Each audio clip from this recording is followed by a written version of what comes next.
It's been 3 years since Hurricane Katrina hit our southern coast, and while improvements are being made in the PC market, there is still more to be done. In this interview with Insurance Journal's Ken St. Onge, Mississippi Insurance Commissioner Mike Chaney discusses how the changes in his state's wind pool have helped improve conditions for property insurance. I'm curious as to how you see things a few years after Katrina and how things are shaping up. Well, Katrina is a little over 3 years old now. It happened over 3 years ago. I was on the coast last week with our state-run wind pool. I'm not on the board, but I'm kind of the tail that wags the dog. The wind pool has to have an operating plan, which I approve. If they increase rates, I have to approve them. If they decrease rates, I have to approve them.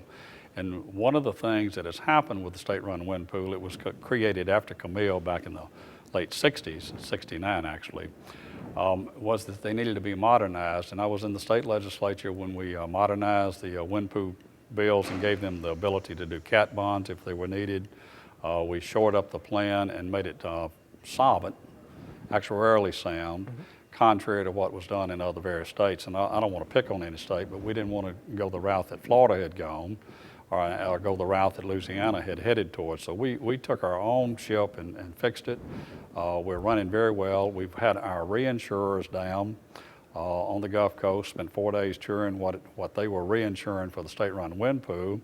Very pleased, and actually we think we'll see another reduction in rates. Now, by educating the reinsurers, we went from a proposed 56% increase in premiums on the Gulf Coast to 11% average reduction. Some reductions as high as 22%. So we've done some things right. And when you, as a commissioner, can announce a rate reduction in property and casualty, buddy, you've done something. So we think we're doing the right thing. What we have done is we brought property and casualties and catastrophic insurers into the Gulf Coast, and we said, this is what we've done. We've enforced building codes.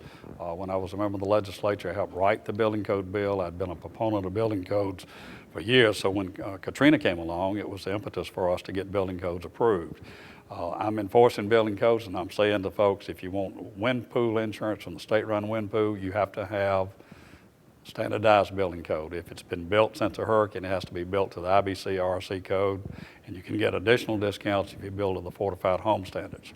The second thing that we've done is an educational pack for folks on the Gulf Coast saying, if you will come in and write insurance, this is what we're doing with all of the consumers on the Gulf Coast to train them about building codes, rebuilding to the right elevation, proper use of land. It's a whole host. You don't have just one silver bullet to try to solve the problem. It takes a lot of people working together, and to entice those companies to come in and write property and casualty insurance, you really have to have more than one thing going at one time.